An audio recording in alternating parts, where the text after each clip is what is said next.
everyone. It's nice to meet you. I was familiar with the 1920s from films, but this was an entirely new look at this time period through the eyes of these porters and their families. How did this story come about to be made into a series? Well, going with what you're saying in the sense of knowing about the films of the 1920s, I mean, in the sense of the porters, that's all I kind of knew from the 40s and 50s in the sense of American black and white pictures. But it all started off with just the desire to want to know and learn about Canadian Black history. I was born in England. My parents are from Jamaica, so we immigrated here. And I just loved reading stories to my parents about the Black Canadian experience. From there, one of the common denominators that kept on coming up again and again and again was porters.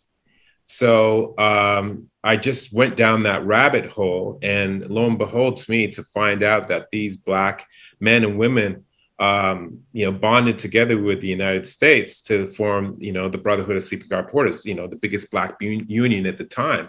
And also to know that these men, not just from the southern states, but also from these small little Caribbean islands, Jamaica, Trinidad, Barbados, St. Kitts, Grenada, and so on, came from those islands and came to this country and changed policy.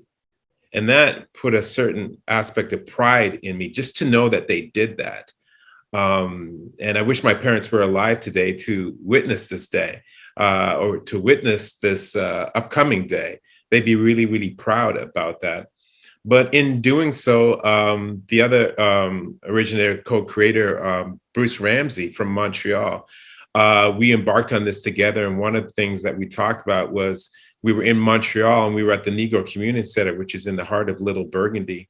And that community center was boarded up. It had little murals on it of Oscar Peterson, Oliver Jones. And it was a place where young Black people used to go to, kids after school, to learn trades, music. Oscar Peterson's sister used to teach them piano and stuff like that. And we thought if we could get a show going, maybe we could help to fund it. Unfortunately, 2 years later, it went down, but it didn't stop us from wanting to pursue this. And in doing so, we were fortunate to get CBC involved, of course, Sienna Films, and then this amazing team of my brothers and sisters, which helped to alleviate the load on our shoulders. And they were just impassioned as we were. And what a godsend to have each and every one of them not just take it on, but also to plant their own seeds within the Porter. As I was watching and the year 1921 came up, I suddenly realized that's actually over 100 years ago. And when I was a kid, the 1800s were 100 years ago. So I was just amazed, like, how did you do the research for people who lived during that time, the medicine they had, the clothes they wore, even the way they spoke? Well, Sage Matthews had a lot to do with this, our historian. I thought you were going to go, Marsha, with that. I thought Annmarie was going to go. So I'll pass the baton to you. You go for it. I've set it up. Yes. Yeah, it was interesting. We were talking the other day. We were just talking about like the research that we had done, and people who have been like, we found people who were porters. They weren't porters in this time. They were porters like in the 60s or whatever. And so people, it was like we talked to people and like their grandfathers were porters. So we didn't like necessarily have that like first person access, but we luckily had our historian Sage Matthew, who wrote North of the Color Line, who'd been studying porters for 30 years. And she had not only written this book, which was an amazing resource for us, but just she had traveled the country speaking to porters in her research. And she knew so much, not just about them and their stories, but about the time and what they did. And then beyond that, like our various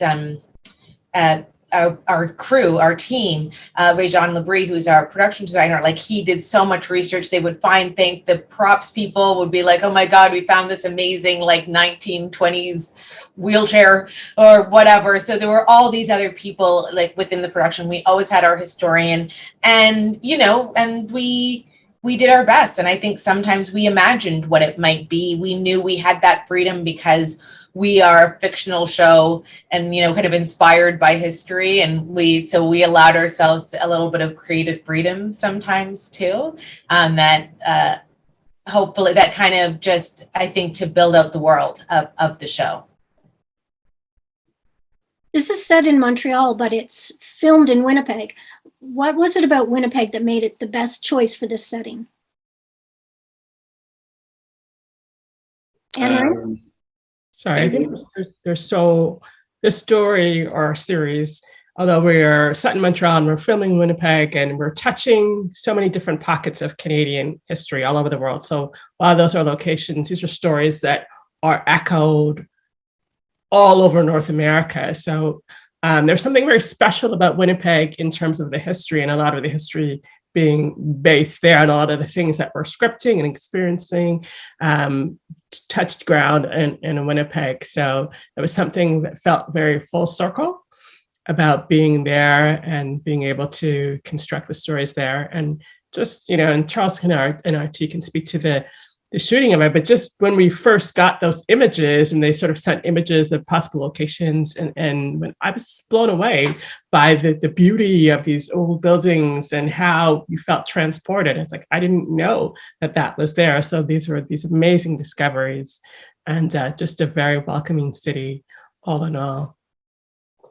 Yeah, to Anne-Marie's point, there's a really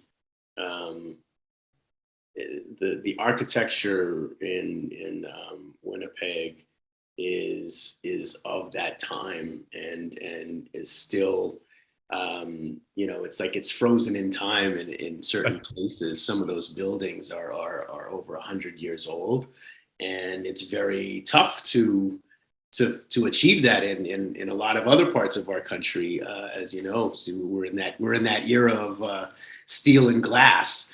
But it's the real stonework and brick buildings and large facades are plenty in that city, and it's just a beautiful place to set something that has to represent life over 100 years ago. So it was a real blessing from a production standpoint to be able to shoot in real locations as opposed to building a green screen set all the time, So, and we think that really brings a real sense of community and space when you can walk around these places with your characters.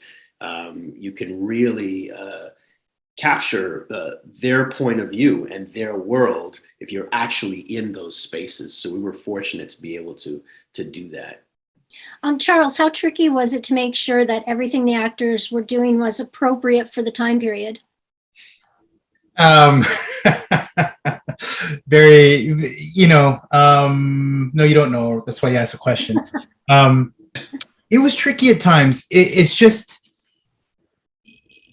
but I think that the actors, they want to go in and be authentic as well, and ask questions and do their own homework and research. And I think, our job is to just kind of watch things and within the framework and try to make sure that it feels like it is of the time. But there's also just something liberating about knowing that, if we were living in the 20s, we're not thinking we're in the past. You're in the present. You're in the now, and ultimately, I think, when we had issues, it was great to be able to lean on and Annmarie and Marsha and ask questions, or Arnold, and letting go of some of the things that the pressure of feeling you need to know everything all the time. With even our locations and building it and how we moved in the spaces. But I think there was moments where your gut comes into things, and we've, if something doesn't feel right or isn't right, you kind of try to call it. But I think we all did our own individual work to at least arsenal ourselves with what was appropriate and within that space. And then sometimes, it's even like there's a moment where where Arnold does a gesture, and the question was, did this gesture exist at the time? And I didn't know, but even though the moment was whatever, I was okay to forgive that moment because of the context of how that scene was what was happening. And I thought if someone had a question about that, I'd be like, kind of let that go, because I thought it was appropriate, and it's a liberty. It's just a minor liberty. It's not going to make or break the show, but yeah, you have to. I think the great thing is, like, when you're doing certain projects you're trying to be respectful of a time and a space and era, you do the homework the best you can, and you try to adhere to it. And but there's always someone out there who may point out that a glass wasn't the right glass at the time or something. But we really, I think our teams really did a lot of homework. Try to keep it real and authentic. I have to mention the costumes because they were so beautiful, just stunning. And I was wondering, were they all handmade for the show, or did you use any vintage costumes? Great wardrobe team. Shout out to Heather and TJ and everybody on the team. But a lot of it was having to hunt down these costumes from different prop houses across North America. And then, for that items that could be handmade, hats and different other things, the team was incredible. One of my favorite things to do is to walk down into that wardrobe area and see all the hundreds of images that they had collected and referred to the era, and sort of separated and divided it, and just the balls of hats and shoes. And so really they were just accessing everything and everywhere and everyone, and looks that were surprising, because we just wanted to have its own template that didn't feel like something that we'd seen before. So it was an incredible team. They mixed sewing together things with finding things. It was just amazing. Mm-hmm. I want to thank you all for chatting with me today. I had so many more questions, but I've unfortunately run out of time. But thank you so much. Fascinating show, and just great to talk to you all about it.